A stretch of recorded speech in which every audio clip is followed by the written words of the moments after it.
Tell me what's on your mind.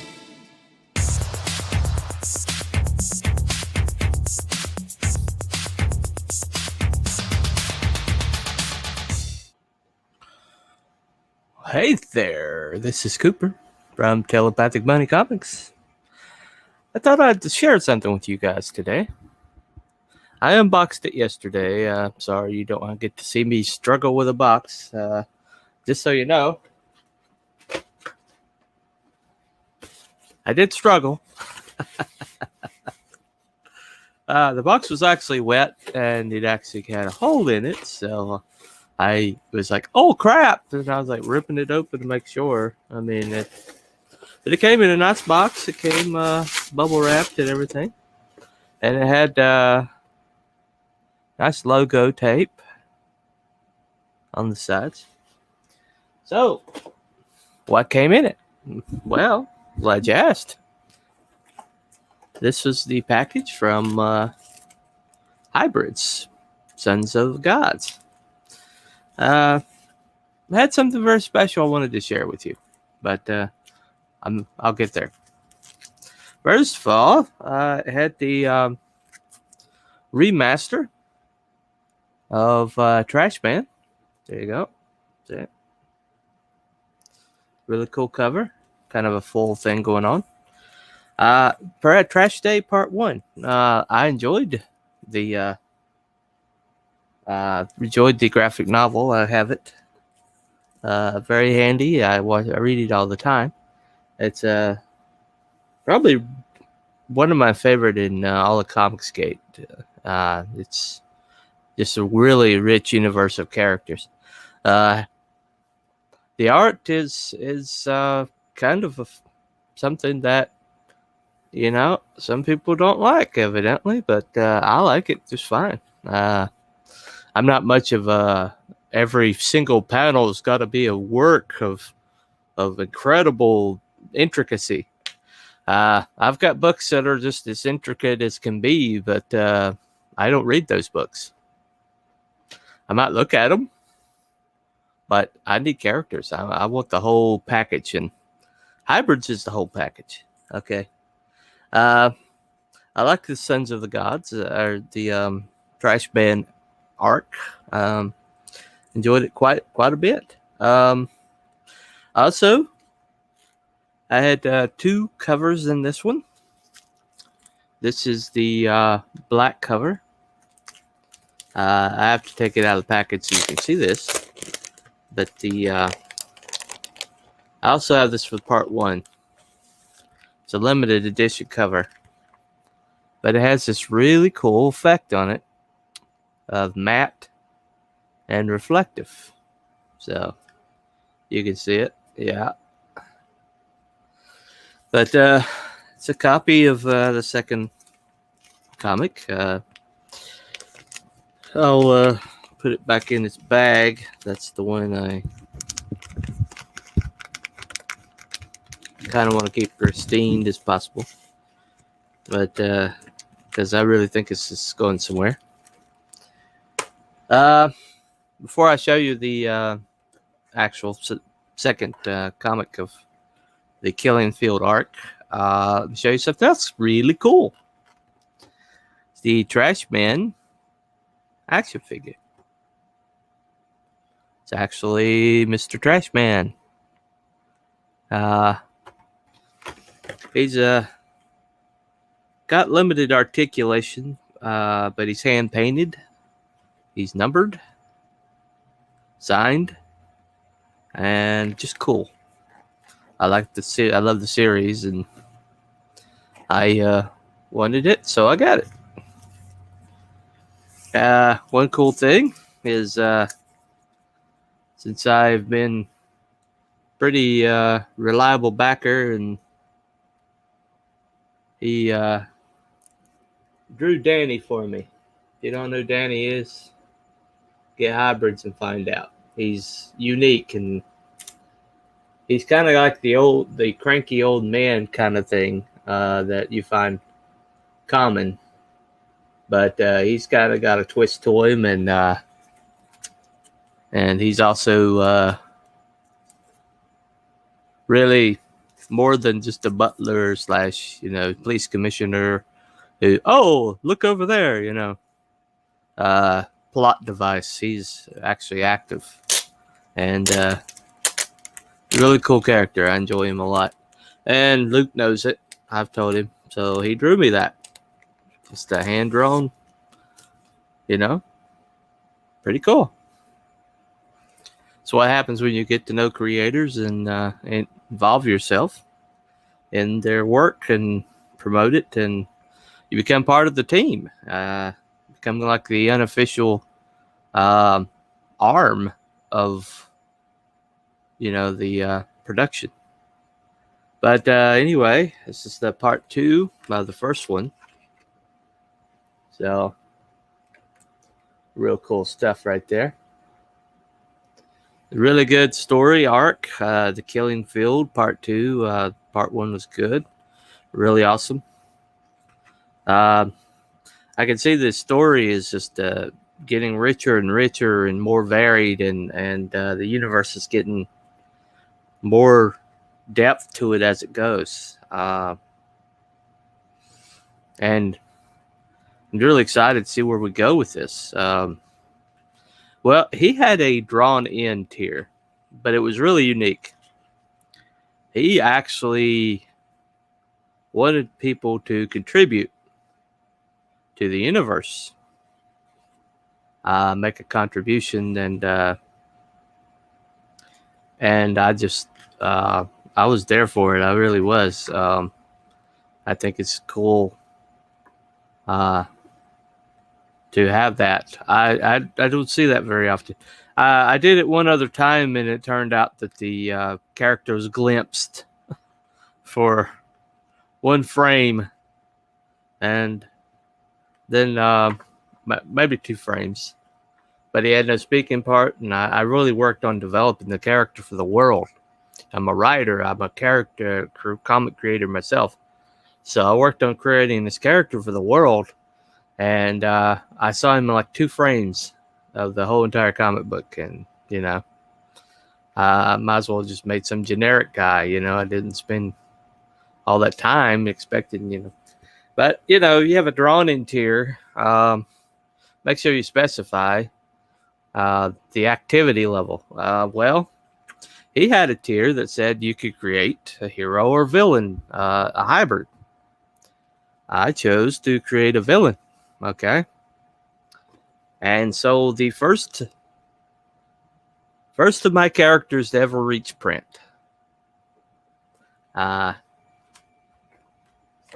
is in the book.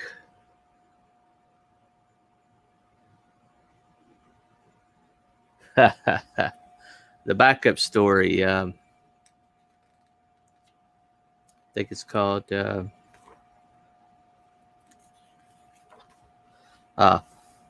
it was listed somewhere. That's probably the front.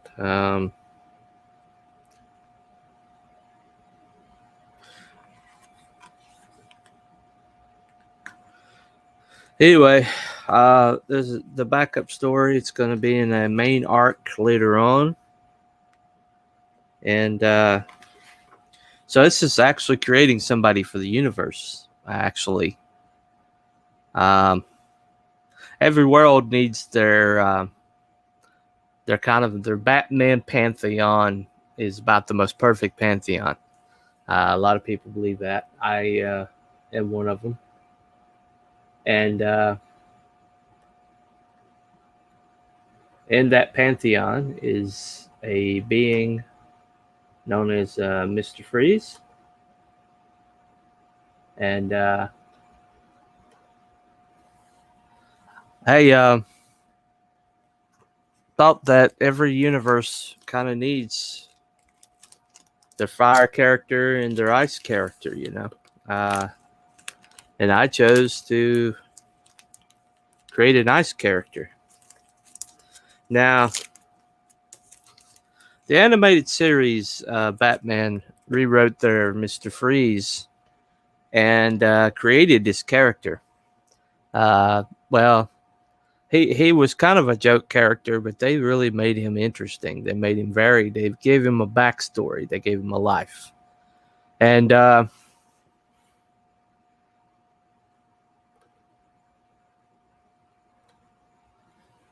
because of that,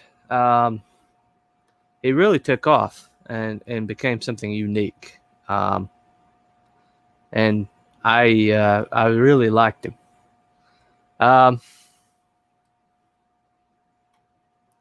Let me see if I can share this. But I was sent a PDF of this, and it'll be easier for you to see. So, all right. So here we go. This is the PDF. Press conference and ice cream truck. The boot comes out. And there's a mysterious figure with a water tank on his back. And here he is, Ice Cream Man. And he's got his gun thing. When I created the character, I gave him kind of like a old-timey soda jerk uniform with the hat and everything. But he's singing Love Me Tender. And there's a very specific reason for that. I don't want to spoil it, but it's an older guy. But he can lower the temperature below freezing of anything around him. Everywhere he goes, you're going to see snow start to fall. So if you don't know if he's there or not, you'll know by the snowfall. And here's a guy somebody else has drawn in, created. And he's got the thermal power. So he's like the opposite. So here's fire and ice going at it. The other guy's got an extra power where he can evaluate situations, and come up with solutions. So a little extra there, but there's Ice Cream Man. And they're going at it. I won't spoil it, but it's going to be some shenanigans and stuff going on. But that's it. How you like that, kids? I have a character. I actually created a comic character. That's pretty cool, right? First character I've ever had in print. And I tried to get in print for a while, and I never could accomplish it. All it was open to me was vanity presses and things like that. A poor white boy from North Carolina doesn't really have a lot of pull in Madison Avenue publishing empires, especially when there's a agenda to be pushed, But I mean, I've always saw the stories where somebody could, circumvent the system. I've got my housemate is actually a published author. He actually had a book published, and the day of his publishing, the day it will hit the stands was, I kid you not, 9/11. The year of. Yeah, gotta be the worst luck of anybody in history, publishing history. But anyway, that just was cool. It's amazing that we have such a connection to these creators that we can actually join in. I had to pay a little bit. It was a tier. But I was fine. I was happy to be supportive of the hybrid universe. But to be able to actually create a character for a universe that can interact and be evolved, it's kind of like creating Harley Quinn for Batman the Animated Series, created from scratch. She didn't exist before Batman the Animated Series, and then she's taken over pop culture, you know. But she was created for that series just specifically. Joker needed a girlfriend, so they decided to put her in there. Anyway, I just want to share with that. I mean, here we go. I've got my own characters. I've got my own universe that I am currently trying to get off the ground. Hopefully, you'll see more of that. Community service is on its way. And I'm also part of a Genesis crew, which is a Twitter DM group that is actually trying to encourage each other and help each other, coach each other through the lower ranks of what it takes to get published. Some of us are already published, or some of us are already crowdfunding. And we're just at different levels. We got one guy that's already got a publishing brand, multiple books published, but he has never crowdfunded before, so we're kind of talking him through that. Dojo Kun Comics, look him up. And we're all in this together, you know, and we'll get there. But it's unique. This, I want to say it's a community because that's a word they always use, and they use it to exclude people and create some kind of boys only club that doesn't include boys or white men. Sorry.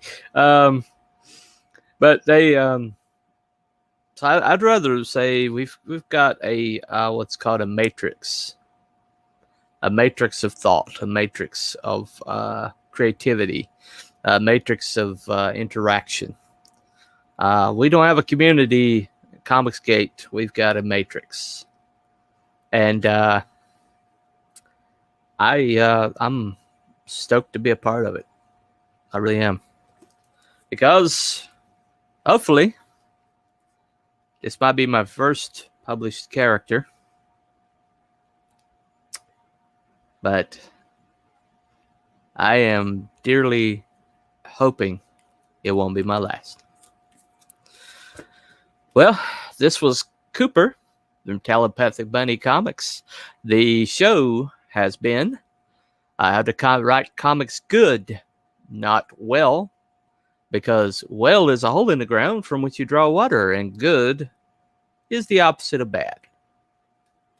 So, y'all have a nice day. Tell me what's on your mind.